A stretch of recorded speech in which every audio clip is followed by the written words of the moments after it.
Tumbling and the Three Fathers.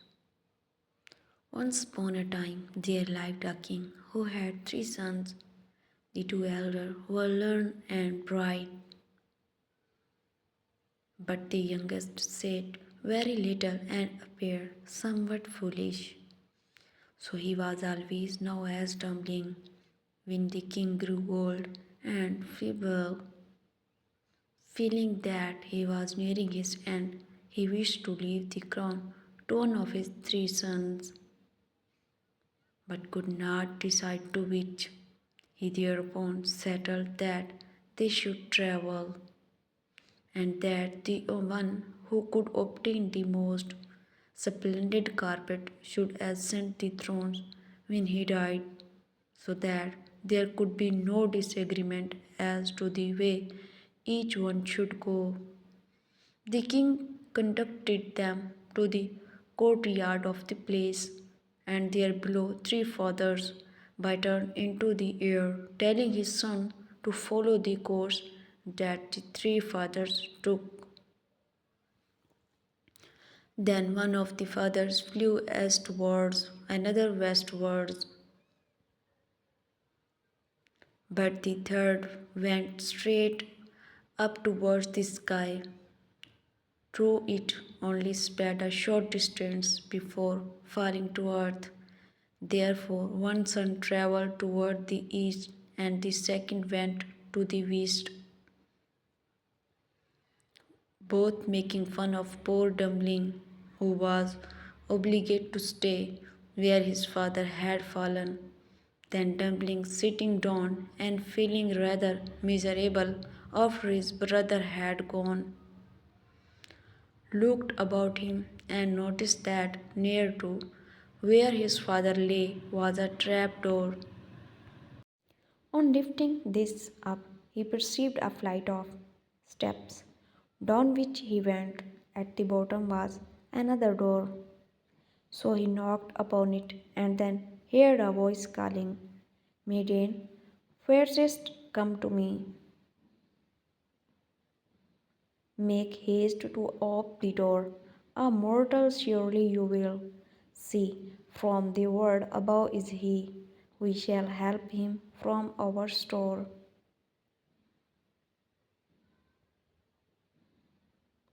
And then the door was flung open, and the young man found himself facing a big toad, sitting in the center of a number of young toads. The big toad addressed him, asking him what he wanted. Dumpling, though rather surprised when he saw the toads and heard them question him, being good-hearted, replied politely, "I am desirous to obtain the most splendid carpet in the world. Just now it would be extremely useful to me." The toad, who had just spoken, called to a young toad, saying, "Maiden, fairest, come to me. 'Tis a mortal here you see. Let us speed all his desires, giving him what he requires." Immediately, the young toad fetched a large box. This the old one opened and took out an exquisite carpet of so beautiful a design that it certainly could have been manufactured now here upon the earth. Taking it with grateful thanks, Dumpling went up the flight of steps and was once more in the palace courtyard. The two elder brothers, being of the opinion that the youngest was so foolish that he was of no account whatever in trying to obtain the throne, for they did not think he would find anything at all, had said to each other, "It is not necessary for us to trouble much in looking for the carpet." So they took from the soldiers of the first farmer they came across a coarse shawl, And this they carried to their father. At the same time, Dumpling appeared with his beautiful carpet, which he presented to the king, who was very much surprised and said,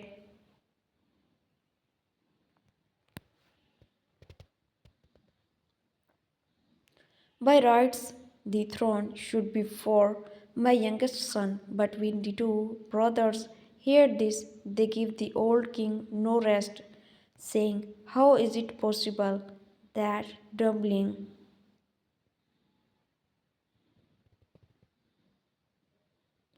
who is not at all wise, could control the affairs of an important kingdom? Make some other conditions, we beg of you." "Well," agreed the father, "the one who brings me the most magnificent ring shall success to my throne." And once more he took his sons outside the place. Then again he blew three feathers into the air to show the directions each one should go.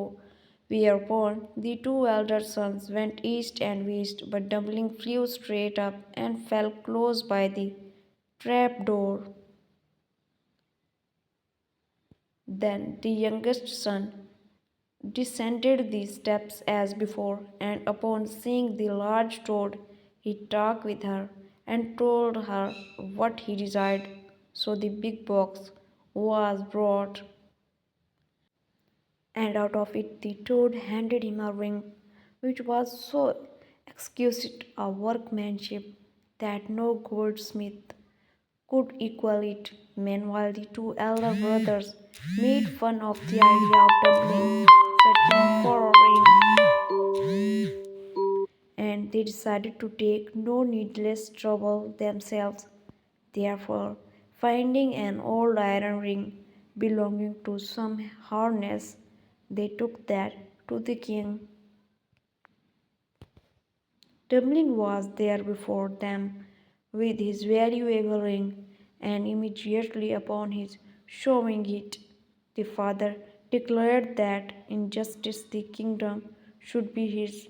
In spite of this, however, the two elder sons worried the poor king into appointing one test further before bestowing his king, and the king, giving way, announced that the one who brought home the most beautiful woman should inherit the crown. Then Dumpling again descended to the large toad and made known to her that he wished to find the most beautiful woman alive. "The most beautiful woman is not always at hand," said the toad. "However,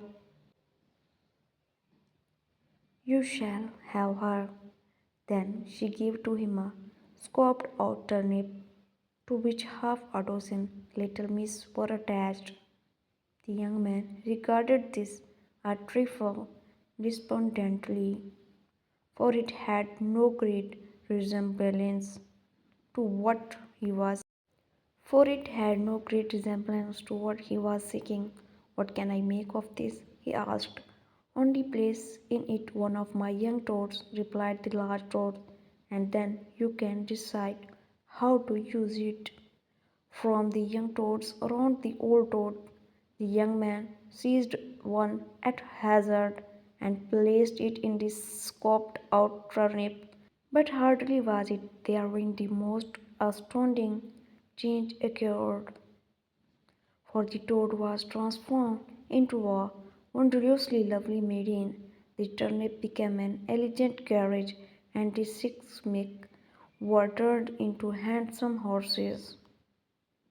The young man kissed the maiden and drove off to bring her to the king.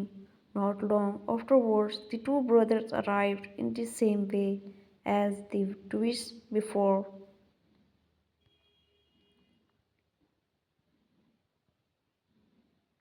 They had taken no trouble about the matter, but had picked up the first passable looking peasant woman who they had happened to meet after glancing at the there. 3. The king said, "Without doubt, at my death the kingdom will be tumbling." Once more the brothers loudly expressed their discontent and gave the king no peace, declaring,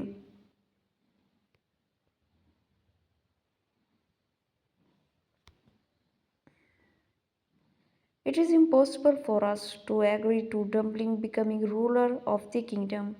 And they insisted that the woman should be required to spring through a hoop which was suspended from the ceiling in the center of the hall.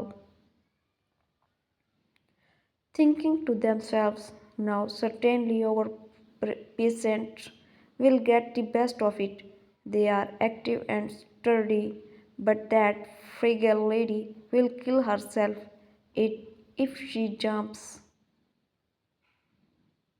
To this again the king consented, and peasants were first given trial. They sprang through the hoop, indeed, but so clumsily that they fell, breaking their arms and legs.